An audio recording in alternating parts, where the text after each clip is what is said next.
नमस्कार दोस्तों, आप सभी का स्वागत है आपके अपने चैनल क्लास एवरीवेयर पर। तो दोस्तों, आज की इस क्लास में हम इंडियन पॉलिटी के मोस्ट इम्पोर्टेंट एमसीक्यू क्वेश्चंस इसमें डिस्कस करने वाले हैं। तो आप इस वीडियो में लास्ट तक जरूर बने रहिएगा। अगर आप इस वीडियो को लास्ट तक देखते हैं तो यहाँ से लगभग 2 से 3 प्रश्न आपको आपके एग्जाम में देखने को मिल सकते हैं। तो चलिए आज की क्लास की शुरुआत करते हैं। चलिए आज का पहला प्रश्न देखते हैं। तो संविधान के निम्नलिखित में से किस संशोधन अधिनियम द्वारा पंचायतों को संवैधानिक दर्जा प्रदान किया गया था? तो इसका सही आंसर होगा ऑप्शन ए 73वें संविधान संशोधन अधिनियम के द्वारा। इम्पोर्टेंट पॉइंट देखें तो 73वां संविधान संशोधन अधिनियम 1992 में आया था।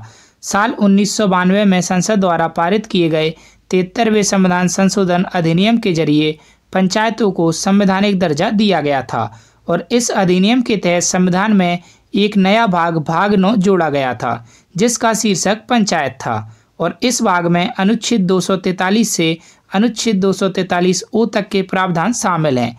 साथ ही पंचायतों के कार्यों के लिए 29 विषयों को शामिल करते हुए एक नई 11वीं अनुसूची भी इसमें जोड़ी गई थी और 73वां संशोधन अधिनियम अप्रैल 1993 में लागू किया गया था। इसी के साथ अगर हम पंचायती राज से संबंधित महत्वपूर्ण समितियां देखें तो सबसे पहले बलवंत राय मेहता समिति आई थी 1957 में और इस समिति ने गांव, ब्लॉक और जिला स्तर पर त्रिस्तरीय प्रणाली का भी सुझाव दिया था और इसको आप ऐसे याद रखते हैं त्रिस्तरीय। तो बलवंत राय मेहता 3 शब्द इसमें है तो यह होगी त्रिस्तरीय। अशोक मेहता 2 शब्द हैं तो यह क्या होगी? यह होगी 2 स्तरीय। तो अशोक मेहता समिति आई थी 1977 में और समिति ने पंचायतों में द्विस्तरीय प्रणाली की सिफारिश की थी और GV राव समिति 1985 में आई थी और यह समिति पंचायती राज संस्थाओं को संवैधानिक दर्जा प्रदान करने की सिफारिश करने वाली पहली समिति थी। अगला प्रश्न देखें तो राष्ट्रीय मानवाधिकार आयोग नेशनल ह्यूमन राइट्स कमीशन के अध्यक्ष का कार्यकाल कितना होता है? तो इसका सही आंसर होगा ऑप्शन ए 3 वर्ष। इम्पोर्टेंट पॉइंट देखें तो राष्ट्रीय मानवाधिकार आयोग के अध्यक्ष और सदस्य 3 साल की अवधि के लिए या 70 वर्ष की आयु प्राप्त करने तक जो भी पहले हो पद धारण करते हैं। इस अधिनियम को 2019 में संशोधित किया गया था और सदस्यों के साथ अध्यक्ष का कार्यकाल 5 वर्ष से घटाकर 3 वर्ष कर दिया गया था। बात करें भारत का राष्ट्रीय मानवाधिकार आयोग NHRC की तो यह 12 अक्टूबर 1993 को मानवाधिकार संरक्षण अधिनियम 1993 के तहत गठित एक वैधानिक निकाय है। और दोस्तों, अगर आपको हमारी क्लास पसंद आ रही हो तो क्लास को लाइक कीजिएगा और हमारे चैनल को सब्सक्राइब जरूर कर लीजिएगा। अगला प्रश्न देखें तो संविधान सभा के संवैधानिक सलाहकार या कानूनी सलाहकार के रूप में किसे नियुक्त किया गया था? तो इसका सही आंसर होगा ऑप्शन बी BN राव को। इम्पोर्टेंट पॉइंट देखें तो संविधान सभा के संवैधानिक सलाहकार कौन थे? तो वो थे सर BN राव और यह कानूनी सलाहकार भी थे। और संविधान सभा के प्रथम निर्वाचित अध्यक्ष कौन बने थे? तो डॉक्टर राजेंद्र प्रसाद। और संविधान सभा के प्रथम अंतरिम अध्यक्ष कौन बने थे? तो सच्चिदानंद सिन्हा। और सच्चिदानंद सिन्हा ने 9 दिसंबर 1946 को पदभार संभाला था लेकिन 11 दिसंबर 1946 को इस्तीफा दे दिया था क्योंकि डॉक्टर राजेंद्र प्रसाद को संविधान सभा के पहले अध्यक्ष के रूप में चुना गया था। अगला प्रश्न देखें तो अनुच्छेद 32 भारतीय संविधान के किस भाग से संबंधित है? तो इसका सही आंसर होगा ऑप्शन सी भाग 3 से। इम्पोर्टेंट पॉइंट देखें तो भारतीय संविधान का अनुच्छेद 32 व्यक्तियों को न्याय मांगने के लिए सर्वोच्च न्यायालय जाने का अधिकार देता है और संविधान के अनुच्छेद 32 के तहत 5 प्रकार की रिट जारी करता है। कौन? Supreme court. तो वो कौन कौन सी हैं वो हम देख लेते हैं। तो एक है हैवियस कॉर्पस और एक है क्यू वारंटो, एक है मैंडमस, एक है सेट्रियोररी और एक है प्रोहिबिशन। तो यह 5 प्रकार की रिट सुप्रीम कोर्ट जारी कर सकता है अनुच्छेद 32 के तहत। इसी के साथ अगर हम देखें तो भाग 1 में क्या है? संघ और उसके राज्य क्षेत्र, अनुच्छेद 1 से लेकर अनुच्छेद 4 तक। भाग 2 में है नागरिकता, अनुच्छेद 5 से लेकर अनुच्छेद 11 तक। भाग 3 में है मौलिक अधिकार, अनुच्छेद 12 से लेकर अनुच्छेद 35 तक। और भाग 4 में है राज्य के नीति निर्देशक सिद्धांत DPSP, अनुच्छेद 36 से लेकर अनुच्छेद 51 तक। अगला प्रश्न देखें तो निम्नलिखित में से किस संविधान संशोधन अधिनियम ने संविधान के भाग 3 में मौलिक अधिकार के रूप में शिक्षा का अधिकार राइट टू एजुकेशन प्रदान किया था? तो इसका सही आंसर होगा ऑप्शन डी 86वें संविधान संशोधन अधिनियम ने। और दोस्तों, अगर आपको इन क्वेश्चंस के आंसर पता हैं तो आप इस वीडियो को एक क्विज की तरह सॉल्व कर सकते हैं और सभी क्वेश्चंस का आंसर हमें कमेंट में बता सकते हैं और आप अपना स्कोर भी बताना कि आपने कितने आंसर सही किए। इम्पोर्टेंट पॉइंट देखें तो वर्ष 2002 में भारत के संविधान के 86वें संविधान संशोधन अधिनियम ने संविधान के भाग 3 में मौलिक अधिकार के रूप में शिक्षा का अधिकार प्रदान किया था और संशोधन ने अनुच्छेद 21A को सम्मिलित किया, जिससे शिक्षा के अधिकार को 6 से 14 वर्ष के बच्चों के लिए मौलिक अधिकार बना दिया गया। अगला प्रश्न देखें तो निम्नलिखित में से कौन सा प्रावधान भारतीय संविधान द्वारा कनाडा के संविधान से उधार नहीं लिया गया? तो इसका सही आंसर होगा ऑप्शन डी राज्यसभा के लिए सदस्यों का नामांकन। इम्पोर्टेंट पॉइंट देखें तो राज्यसभा में सदस्यों के नामांकन की प्रक्रिया आयरलैंड से उधार ली गई है। बात करें अगर हम कनाडा के संविधान से कौन कौन से प्रावधान लिए गए तो सर्वोच्च न्यायालय का सलाहकार क्षेत्राधिकार, एक मजबूत केंद्र के साथ एक संघीय प्रणाली, अवशिष्ट शक्तियां केंद्र में निहित हैं और राज्यों के राज्यपालों की नियुक्ति, तो यह सभी के सभी कनाडा के संविधान से लिए गए हैं। अगला प्रश्न देखें तो भारत में राष्ट्रपति के महाभियोग इम्पीचमेंट का प्रावधान किस देश के संविधान से लिया गया? तो इसका सही आंसर होगा ऑप्शन ए संयुक्त राज्य अमेरिका से। इसी के साथ अगर हम संयुक्त राज्य अमेरिका से कौन कौन से प्रावधान लिए गए हैं उनके बारे में देखें तो अमेरिका से मौलिक अधिकार लिए गए हैं, न्यायपालिका की स्वतंत्रता ली गई है, न्यायिक समीक्षा जुडिशियल रिव्यू यह भी अमेरिका के प्रावधान से लिया गया और राष्ट्रपति पर महाभियोग और सर्वोच्च न्यायालय और उच्च न्यायालय के न्यायाधीशों को हटाना और उपराष्ट्रपति का पद, तो यह सारे के सारे प्रावधान संयुक्त राज्य अमेरिका के संविधान से लिए गए हैं। अगला प्रश्न देखें तो भारत में एकल नागरिकता का प्रावधान किस देश के संविधान से लिया गया है? तो इसका सही आंसर होगा ऑप्शन बी ब्रिटेन से। और इसी के साथ आपको याद रखना है कि जो संयुक्त राज्य अमेरिका है यहाँ पर दोहरी नागरिकता है। इसी के साथ अगर हम ब्रिटेन के संविधान से लिए गए प्रावधान देखें तो संसदीय सरकार, विधि का शासन, एकल नागरिकता, कैबिनेट प्रणाली, संसदीय विशेषाधिकार, द्विसदनीय प्रणाली और विशेषाधिकार रिट, यह सारे के सारे प्रावधान ब्रिटेन के संविधान से लिए गए हैं। यह भी आप जरूर याद रखना, कई बार एग्जाम में पूछे जाते हैं। अगला प्रश्न देखें तो मंत्रिपरिषद राज्यों की विधानसभा के सदस्यों की कुल संख्या के कितने प्रतिशत से अधिक नहीं होगी? तो इसका सही आंसर होगा ऑप्शन ए 15% से। इम्पोर्टेंट पॉइंट देखें तो किसी राज्य में मंत्रिपरिषद में मुख्यमंत्री सहित मंत्रियों की कुल संख्या उस राज्य की विधानसभा के सदस्यों की कुल संख्या के 15% से अधिक नहीं हो सकती। अगला प्रश्न देखें तो भारतीय संविधान के निम्नलिखित अनुच्छेदों में से कौन सा भारत के महान्यायवादी को संसद के सदनों या उनकी समिति में बोलने का अधिकार देता है? तो इसका सही आंसर होगा ऑप्शन ए अनुच्छेद 76। अगला प्रश्न देखें तो निम्नलिखित में से कौन केंद्र राज्य वित्तीय संबंधों की देखभाल करता है? तो इसका सही आंसर होगा ऑप्शन ए वित्त आयोग। इम्पोर्टेंट पॉइंट देखें तो वित्त आयोग एक संवैधानिक निकाय है जिसका गठन हर 5 साल में केंद्र राज्य वित्तीय संबंधों पर सुझाव देने के लिए किया जाता है और वित्त आयोग एक स्वायत्त निकाय है जो भारत सरकार द्वारा शासित होता है। अगला प्रश्न देखें तो उच्च न्यायालय के न्यायाधीशों की नियुक्ति राष्ट्रपति द्वारा निम्नलिखित में से किस प्राधिकारी की सहमति से की जाती है? तो इसका सही आंसर होगा ऑप्शन बी राज्यपाल, भारत के मुख्य न्यायाधीश और संबंधित उच्च न्यायालय के मुख्य न्यायाधीश। इम्पोर्टेंट पॉइंट देखें तो उच्च न्यायालय के मुख्य न्यायाधीश की नियुक्ति राष्ट्रपति द्वारा सर्वोच्च न्यायालय के मुख्य न्यायाधीश और राज्य के राज्यपाल के परामर्श से की जाती है। अन्य न्यायाधीशों की नियुक्ति राष्ट्रपति, राज्यपाल और उच्च न्यायालय के मुख्य न्यायाधीश की इच्छा से की जाती है। अगला प्रश्न देखें तो कैबिनेट शब्द का उल्लेख भारतीय संविधान के किस अनुच्छेद में किया गया है? तो इसका सही आंसर होगा ऑप्शन बी अनुच्छेद 352 में।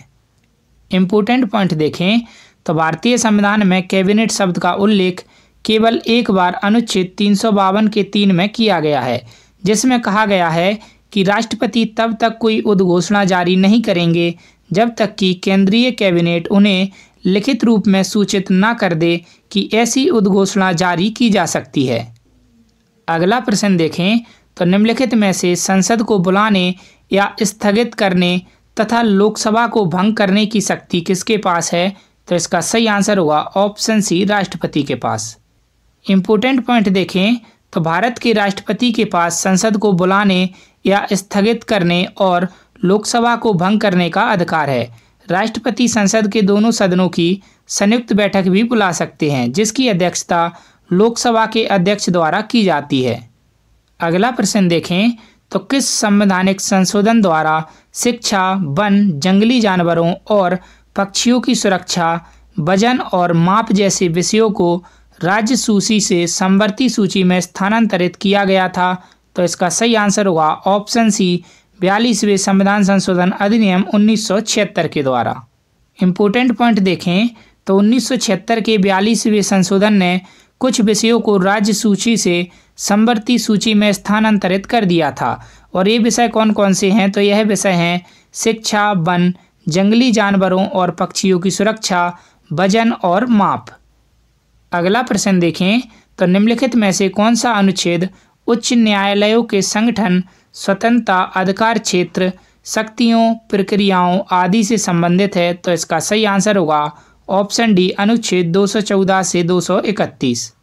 इम्पोर्टेंट पॉइंट देखें तो भारतीय संविधान के भाग 6 में अनुच्छेद 214 से 231 भारत में उच्च न्यायालयों के संगठन, स्वतंत्रता, अधिकार क्षेत्र, शक्तियों, प्रक्रियाओं आदि से संबंधित हैं। अगला प्रश्न देखें तो लोकसभा अध्यक्ष किसको किसी भी समय हस्ताक्षर सहित पत्र लिखकर अपने पद से इस्तीफा दे सकते हैं? तो इसका सही आंसर होगा ऑप्शन सी, लोकसभा के उपाध्यक्ष को। इम्पोर्टेंट पॉइंट देखें तो अध्यक्ष किसी भी समय उपसभापति को अपने हस्ताक्षर सहित पत्र लिखकर अपने पद से इस्तीफा दे सकते हैं। अगला प्रश्न देखें तो भारत के राष्ट्रपति की पूर्व सिफारिश के बिना कौन सा विधेयक पेश किया जा सकता है? तो इसका सही आंसर होगा ऑप्शन सी, साधारण विधेयक। इम्पोर्टेंट पॉइंट देखें तो साधारण विधेयक भारतीय संसद के किसी भी सदन, लोकसभा या राज्यसभा में भारत के राष्ट्रपति की संस्तुति के बिना पेश किए जा सकते हैं। ये विधेयक दोनों सदनों में साधारण बहुमत से पारित होते हैं और साधारण विधेयक वित्तीय विधेयक, धन विधेयक और संविधान संशोधन विधेयक के अलावा किसी भी अन्य मामले से संबंधित होते हैं। अगला प्रश्न देखें तो भारत के नियंत्रक एवं महालेखा परीक्षक, comptroller and auditor general of India की नियुक्ति की अवधि क्या होती है? तो इसका सही आंसर होगा ऑप्शन सी, 6 वर्ष या 65 वर्ष की आयु जो भी पहले हो। इम्पोर्टेंट पॉइंट देखें तो भारत के नियंत्रक एवं महालेखा परीक्षक का कार्यकाल 6 वर्ष या 65 वर्ष की आयु तक जो भी पहले हो वह होता है। ये भारत सरकार और राज्य सरकारों की सभी प्राप्तियों और व्ययों का लेखा जोखा करते हैं, जिसमें सरकार द्वारा वित्त पोषित निकायों और प्राधिकरणों के व्यय भी शामिल हैं। कैग सरकारी स्वामित्व वाली कंपनियों का बाहरी लेखा परीक्षक भी है। अगला प्रश्न देखें तो संविधान की निम्नलिखित में से किस अनुसूची के अनुसार राज्यसभा में राज्यों और केंद्र शासित प्रदेशों को सीटों के आवंटन का प्रावधान है? तो इसका सही आंसर होगा ऑप्शन डी, 4थी अनुसूची में। इम्पोर्टेंट पॉइंट देखें तो राज्यसभा सीटों को भारतीय संविधान में 4थी अनुसूची द्वारा आवंटित किया जाता है। भारत में राज्यों अथवा संघ राज्य क्षेत्रों की सीटें जनसंख्या के बड़े आकार पर निर्भर करती हैं। छोटी आबादी वाले राज्यों की तुलना में अधिक प्रतिनिधि सीटें प्राप्त होती हैं। अगला प्रश्न देखें तो भारत के संविधान के किस संशोधन ने संविधान की पहली अनुसूची में संशोधन करके गोवा, दमन और दीव को भारत के 8वें केंद्र शासित प्रदेश के रूप में शामिल किया गया था? तो इसका सही आंसर होगा ऑप्शन सी, 12वें। इम्पोर्टेंट पॉइंट देखें तो भारत के संविधान के 12वें संशोधन, जिसे आधिकारिक तौर पर संविधान संशोधन अधिनियम 1962 के रूप में जाना जाता है, इसके द्वारा गोवा, दमन और दीव को भारत के 8वें केंद्र शासित प्रदेश के रूप में शामिल किया गया था और संविधान की पहली अनुसूची में इसके लिए संशोधन किया गया था। इसी के साथ अगर हम भारतीय संविधान के कुछ महत्वपूर्ण संशोधन देखें तो 36वां संविधान संशोधन अधिनियम 1975 में हुआ था और इसके द्वारा सिक्किम को भारतीय राज्य के रूप में शामिल किया गया था और 42वां संविधान संशोधन अधिनियम 1976 में हुआ था और इसके द्वारा मौलिक कर्तव्यों को निर्धारित किया गया था और भारत समाजवादी धर्मनिरपेक्ष गणराज्य बन गया था। और भी संविधान संशोधन हम देखें तो 44वां संविधान संशोधन अधिनियम 1978 में आया था। इसके द्वारा संपत्ति का अधिकार मौलिक अधिकारों की सूची से हटा दिया गया था। 52वां संविधान संशोधन अधिनियम हुआ था 1985 में। इसके द्वारा चुनाव के बाद किसी अन्य पार्टी में दल बदल को अवैध बना दिया गया था। 61वां संविधान संशोधन अधिनियम हुआ था 1989 में। इसके द्वारा मतदान की आयु 21 वर्ष से घटाकर 18 वर्ष कर दी गई थी। 73वां संविधान संशोधन अधिनियम हुआ था 1993 में। इसके द्वारा पंचायती राज का प्रारंभ किया गया था और संविधान में भाग 9 को जोड़ा गया था। 86वां संविधान संशोधन अधिनियम 2002 में हुआ था। इसके द्वारा 6 से 14 वर्ष के बच्चों को मुफ्त और अनिवार्य शिक्षा कर दी गई थी। 101वां संविधान संशोधन अधिनियम हुआ था 2016 में। इसके द्वारा वस्तु एवं सेवा कर जीएसटी की शुरुआत की गई थी। 102वां संविधान संशोधन अधिनियम हुआ था 2018 में। इसके द्वारा राष्ट्रीय पिछड़ा वर्ग आयोग की स्थापना की गई थी। और 103वां संविधान संशोधन अधिनियम हुआ था 2019 में। इसके द्वारा समाज के आर्थिक रूप से कमजोर वर्गों के लिए आरक्षण दिया गया था। तो दोस्तों यहाँ पर मैंने जितने भी संविधान संशोधन बताए ये सारे के सारे बहुत ही ज़्यादा इम्पोर्टेंट है और कई बार एग्जाम में पूछे जा चुके हैं, तो इनको आप जरूर याद कर लेना। और दोस्तों अगर आपको हमारी क्लास पसंद आ रही हो तो क्लास को लाइक करना और हमारे चैनल को सब्सक्राइब जरूर कर लेना, जिससे कि हमको मोटिवेशन मिलेगा ऐसी और वीडियोज आपके लिए बनाने के लिए। अगला प्रश्न देखें तो भारत के संविधान के निम्नलिखित में से किस अनुच्छेद में नागरिकता के अधिकारों की निरंतरता का उल्लेख है? तो इसका सही आंसर होगा ऑप्शन डी अनुच्छेद 10 में। इम्पोर्टेंट पॉइंट देखें तो बात करें अनुच्छेद 10 की, तो नागरिकता अधिकारों का बने रहना कोई भी व्यक्ति जो इस भाग के पूर्वगामी प्रावधानों में से किसी के अनुसरण में भारत का नागरिक है या समझा जाता है, संसद द्वारा बनाए जाने वाले किसी भी कानून के प्रावधानों के अधीन रहते हुए ऐसा नागरिक बना रहेगा। अगला प्रश्न देखें तो भारतीय संविधान के किस संशोधन द्वारा समाजवादी और धर्मनिरपेक्ष शब्द प्रस्तावना में जोड़े गए थे? तो इसका सही आंसर होगा ऑप्शन बी 42वां संविधान संशोधन अधिनियम 1976 के द्वारा। इम्पोर्टेंट पॉइंट देखें तो भारतीय संविधान 26 नवंबर 1949 को भारत की संविधान सभा द्वारा अपनाया गया था और 26 जनवरी 1950 को यह लागू हुआ था। और 42वें संविधान संशोधन के बाद प्रस्तावना में 3 नए शब्द जोड़े गए थे, समाजवादी, धर्मनिरपेक्ष और अखंडता। अगला प्रश्न देखें तो स्वतंत्र भारत में प्रथम विधि आयोग की स्थापना कब की गई थी? तो इसका सही आंसर होगा ऑप्शन बी 1955 में। इम्पोर्टेंट पॉइंट देखें तो भारत सरकार ने 1955 में स्वतंत्र भारत के पहले विधि आयोग की स्थापना की थी और भारत के तत्कालीन महान्यायवादी श्री MC शीतलवाड़ इस आयोग के अध्यक्ष थे। अगला प्रश्न देखें तो राज्य लोक सेवा आयोग के अध्यक्ष का कार्यकाल कितना होता है? तो इसका सही आंसर होगा ऑप्शन सी 6 वर्ष या 62 वर्ष की आयु, जो भी पहले हो। इम्पोर्टेंट पॉइंट देखें तो राज्य लोक सेवा आयोग के अध्यक्ष और सदस्य 6 साल या 62 साल की उम्र तक पद पर रहते हैं। वे राज्यपाल को पत्र लिखकर इस्तीफा दे सकते हैं और उनका कार्यकाल समाप्त होने से पहले राष्ट्रपति द्वारा हटाया भी जा सकता है।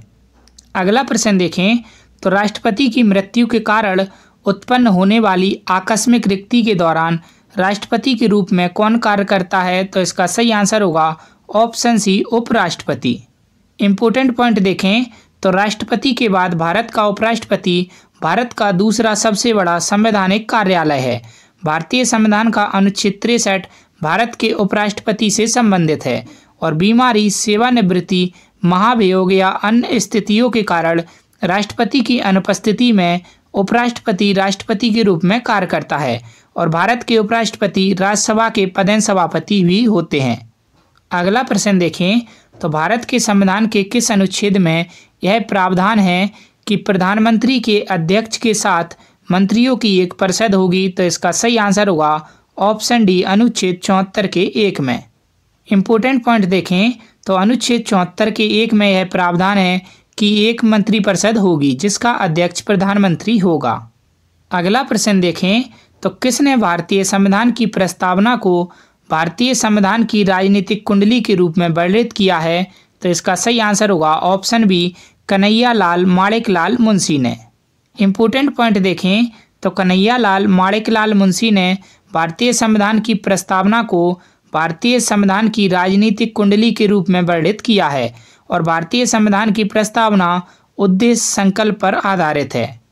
अगला प्रश्न देखें तो संविधान सभा में उद्देश्य प्रस्ताव किसके द्वारा प्रस्तुत किया गया था? तो इसका सही आंसर होगा ऑप्शन ए, जवाहरलाल नेहरू के द्वारा। इम्पोर्टेंट पॉइंट देखें तो जवाहरलाल नेहरू द्वारा संविधान सभा की पहली बैठक में उद्देश्य प्रस्ताव प्रस्तुत किया गया था। इस उद्देश्य प्रस्ताव में मुख्य रूप से निम्नलिखित बातें शामिल थीं। अल्पसंख्यक वर्गों, पिछड़ी जातियों, जनजातियों, दलित तथा अन्य पिछड़े वर्गों के हितों की सुरक्षा की समुचित व्यवस्था की जाएगी। जवाहरलाल नेहरू ने 13 दिसंबर 1946 को संविधान सभा में उद्देश्य प्रस्ताव पेश किया था। प्रस्ताव का लक्ष्य क्या था? तो भारत को स्वतंत्र संप्रभु गणराज्य घोषित करना और उसके भविष्य के शासन के लिए एक संविधान का मसौदा तैयार करना। अगला प्रश्न देखें तो संविधान सभा द्वारा स्थापित मौलिक अधिकारों और अल्पसंख्यकों हेतु सलाहकार समिति के अध्यक्ष कौन थे? तो इसका सही आंसर होगा ऑप्शन बी, सरदार वल्लभ भाई पटेल। इम्पोर्टेंट पॉइंट देखें तो संविधान सभा ने 24 जनवरी 1947 को मौलिक अधिकार, अल्पसंख्यक, जनजातीय और बहिष्कृत क्षेत्रों पर सलाहकार समिति का गठन किया था और इस समिति के अध्यक्ष सरदार वल्लभ भाई पटेल थे। अगला प्रश्न देखें तो किस प्रधानमंत्री के कार्यकाल के दौरान भारत के संविधान में 9वीं अनुसूची को पुनः स्थापित किया गया था? तो इसका सही आंसर होगा option D, Jawaharlal Nehru. Important point देखें तो 9वीं अनुसूची में केंद्रीय और राज्य कानूनों की सूची शामिल है जिन्हें अदालतों में चुनौती नहीं दी जा सकती और इसे प्रथम संविधान संशोधन अधिनियम 1951 के द्वारा जोड़ा गया था। इसे प्रधानमंत्री जवाहरलाल नेहरू के कार्यकाल के दौरान जोड़ा गया था। अगला प्रश्न देखें तो पंचायत को किस अनुच्छेद के अंतर्गत संवैधानिक दर्जा प्रदान किया गया है? तो इसका सही आंसर होगा ऑप्शन ए, अनुच्छेद 243 के द्वारा। इम्पोर्टेंट पॉइंट देखें तो भारतीय संविधान के अनुच्छेद 243 में स्थानीय स्वशासन से जुड़े प्रावधान हैं। इन प्रावधानों के तहत पंचायतों के गठन, उनकी संरचना और चुनाव से जुड़े नियमों का प्रावधान है और 24 अप्रैल 1993 को 73वें संविधान संशोधन अधिनियम 1993 के माध्यम से पंचायती राज को संवैधानिक दर्जा दिया गया था और भारतीय संविधान की 11वीं अनुसूची में सम्मिलित किया गया था और हर वर्ष 24 अप्रैल को पंचायती राज दिवस के रूप में मनाया जाता है। अगला प्रश्न देखें तो भारत के संविधान की उद्देशिका में कितने प्रकार के न्याय की व्यवस्था की गई है? तो इसका सही आंसर होगा ऑप्शन बी, 3। इम्पोर्टेंट पॉइंट देखें तो भारतीय संविधान की प्रस्तावना में 3 तरह के न्याय की व्यवस्था की गई है: राजनीतिक न्याय, सामाजिक न्याय और आर्थिक न्याय। अगला प्रश्न देखें तो भारतीय संघ के अंतर्गत किसी राज्य को शामिल करने का अधिकार किसके पास होता है? तो इसका सही आंसर होगा ऑप्शन सी, संसद के पास। इम्पोर्टेंट पॉइंट देखें तो भारतीय संघ में किसी राज्य को शामिल करने का अधिकार संसद के पास होता है और भारत में नए राज्य का गठन संबंधित राज्य की विधानसभा में एक विधेयक लाकर किया जाता है। अगला प्रश्न देखें तो संविधान के किस अनुच्छेद में कानून का समान संरक्षण प्रावधान का वर्णन किया गया है? तो इसका सही आंसर होगा ऑप्शन ए, अनुच्छेद 14 में। बात करें अगर अनुच्छेद 14 की तो राज्य भारत के राज्य क्षेत्र में किसी व्यक्ति को कानून के समक्ष समानता से या कानूनों के समान संरक्षण से वंचित नहीं करेगा और कानून के समक्ष समानता की अवधारणा ब्रिटेन से ली गई है और कानूनों के समान संरक्षण की जो अवधारणा है वह अमेरिका के संविधान से ली गई है। अगला प्रश्न देखें तो भारतीय संविधान के किस अनुच्छेद में भाषण एवं अभिव्यक्ति की स्वतंत्रता के मूल अधिकार का प्रावधान किया गया है? तो इसका सही आंसर होगा ऑप्शन सी, अनुच्छेद 19 में। इम्पोर्टेंट पॉइंट देखें तो अनुच्छेद 19 अभिव्यक्ति की स्वतंत्रता आदि से संबंधित कुछ अधिकारों का संरक्षण देता है। इसके अंतर्गत सभी नागरिकों को दिए गए अधिकार अगर हम देखें तो पहला है वाक एवं अभिव्यक्ति का अधिकार। यह अनुच्छेद 19 के खामे है। अनुच्छेद 19 के खामे हैं शांतिपूर्वक और बिना हथियार के एकत्र होना। अनुच्छेद 19 के गामे हैं संघ या यूनियन या सहकारी समितियां बनाना 19 की घ में है भारत के संपूर्ण क्षेत्र में स्वतंत्रता पूर्वक भ्रमण करने का अधिकार। 19 के ड़ में है भारत के किसी भी भाग में निवास करना और बस जाना। और 19 के छ में है कोई भी पेशा अपनाना या कोई व्यवसाय या व्यापार या कारोबार करना।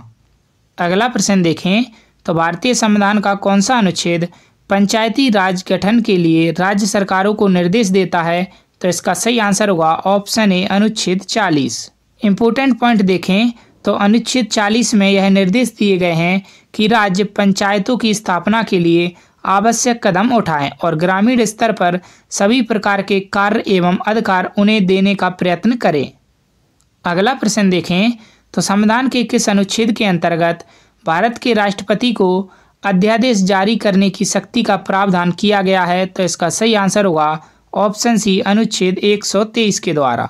इम्पोर्टेंट पॉइंट देखें तो राष्ट्रपति संविधान के अनुच्छेद 123 के तहत अध्यादेश जारी कर सकते हैं और संसद के सदनों में से एक सत्र में नहीं होने पर राष्ट्रपति अध्यादेश जारी करता है और अध्यादेश की अधिकतम वैधता या अवधि 6 महीने और 6 सप्ताह है।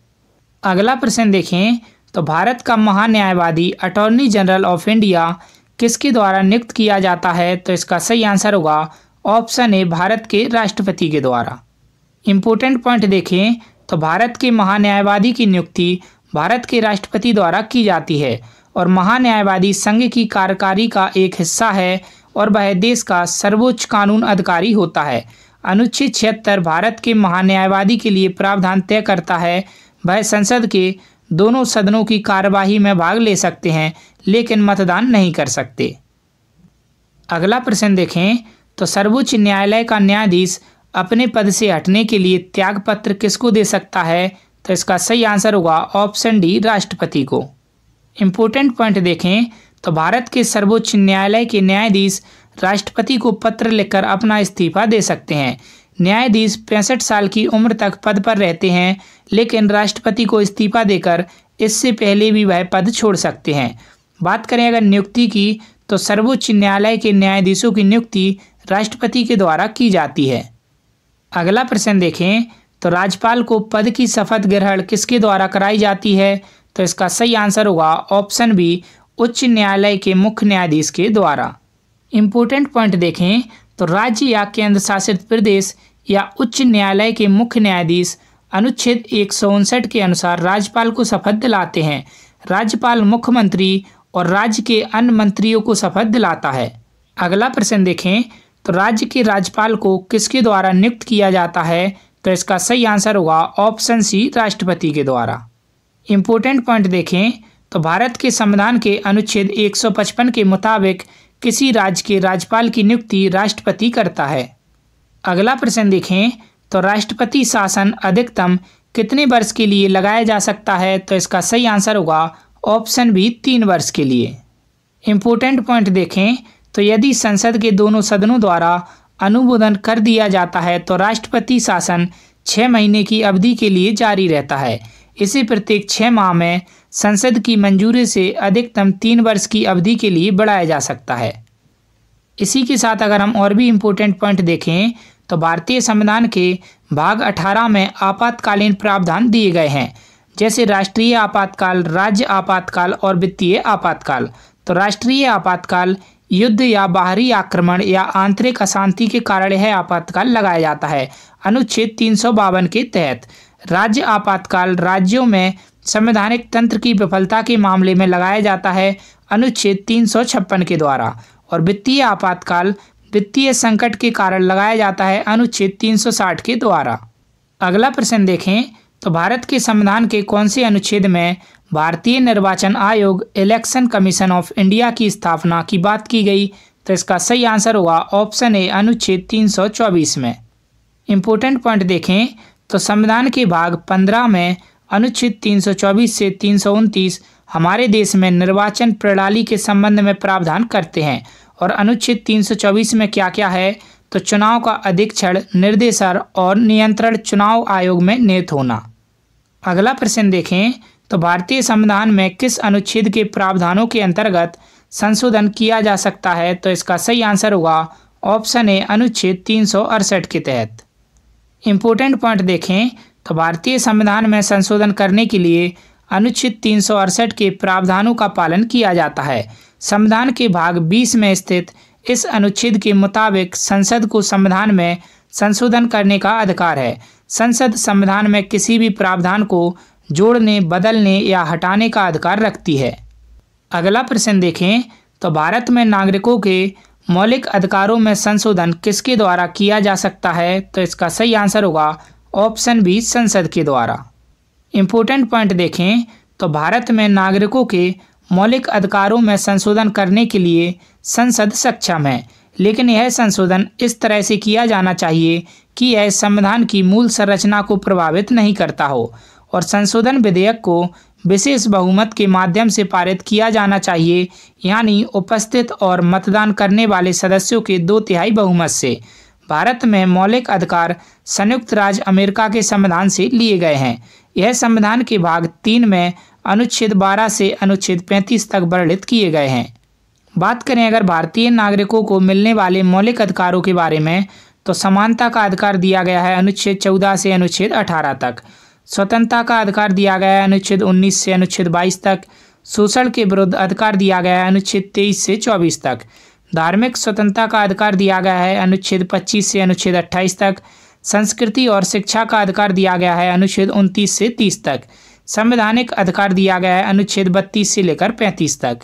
अगला प्रश्न देखें तो भारतीय संविधान की 11वीं अनुसूची में पंचायत के लिए कुल कितने विषय निर्धारित किए गए थे?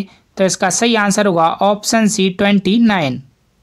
इम्पोर्टेंट पॉइंट देखें तो भारतीय संविधान की 11वीं अनुसूची 1992 में 73वें संविधान संशोधन अधिनियम द्वारा जोड़ी गई थी। इस अनुसूची में 29 विषय शामिल हैं। इस अनुसूची में पंचायत की शक्तियाँ, ग्रामीण विकास, गरीबी उन्मूलन, बाजार, सड़कें और पेयजल आदि जैसे महत्वपूर्ण विषय शामिल हैं। अगला प्रश्न देखें तो भारतीय संविधान के किस अनुच्छेद में विभिन्न राज्यों से संबंधित विशिष्ट प्रावधान का उल्लेख है? तो इसका सही आंसर होगा अनुच्छेद 371 में। अगला प्रश्न देखें तो भारतीय संविधान के किस अनुच्छेद के अंतर्गत किसी राज्य में राष्ट्रपति शासन लागू किया जा सकता है? तो इसका सही आंसर होगा ऑप्शन सी, अनुच्छेद 356 के तहत। इम्पोर्टेंट पॉइंट देखें तो राष्ट्रपति शासन 2 अनुच्छेदों 356 और 365 के आधार पर लगाया जा सकता है। अनुच्छेद 356 का संबंध उस संवैधानिक आपात स्थिति से है जब किसी राज्य में संवैधानिक तंत्र पूरी तरह विफल हो जाता है, तब केंद्र सरकार राज्य सरकार पर अपना अधिकार स्थापित कर लेती है। और अनुच्छेद 365 का संबंध जब कोई राज्य केंद्र के निर्देशों का अनुपालन करने में या उनको प्रभावी करने में असफल रहता है। अगला प्रश्न देखें तो राज्यसभा के चुनाव के लिए न्यूनतम आयु कितनी है? तो इसका सही आंसर होगा ऑप्शन बी, 30 वर्ष। अगला प्रश्न देखें तो लोकसभा का सदस्य चुने जाने के लिए एक व्यक्ति किस आयु से कम का नहीं होना चाहिए? तो इसका सही आंसर होगा ऑप्शन ए, 25 वर्ष। आज का आखिरी प्रश्न देखें तो धन विधेयक भारत के संविधान के किस अनुच्छेद में वर्णित किया गया है? तो इसका सही आंसर होगा ऑप्शन ए, अनुच्छेद 110 में। इम्पोर्टेंट पॉइंट देखें तो संविधान का अनुच्छेद 110 धन विधेयक से संबंधित है। एक विधेयक को धन विधेयक तब कहा जाता है यदि उसमें केवल निम्न से संबंधित प्रावधान शामिल हो। तो वो कौन कौन है? तो कराधान, सरकार द्वारा पैसा उधार लेना या भारत के संचित निधि में व्यय या प्राप्ति। और धन विधेयक को केवल राष्ट्रपति से पूर्व अनुमोदन के साथ लोकसभा में पेश किया जा सकता है। तो दोस्तों यहाँ पर मैंने most important 50 previous year questions आपको स्टैटिक जीके के साथ कवर कराए हैं, यानी कि 50 क्वेश्चंस तो कराए ही हैं, साथ में मैंने लगभग 200 से 250 प्रश्न और एक्स्ट्रा कवर करा दिए हैं। उम्मीद करता हूँ दोस्तों क्लास आपको अच्छी लगी होगी। अच्छी लगी हो तो क्लास को लाइक कीजिएगा, हमें कमेंट करके ज़रूर बताइएगा और हमारे चैनल को सब्सक्राइब जरूर कर लीजिएगा ऐसी daily static GK, current affairs और जीके की वीडियोज़ के लिए। धन्यवाद।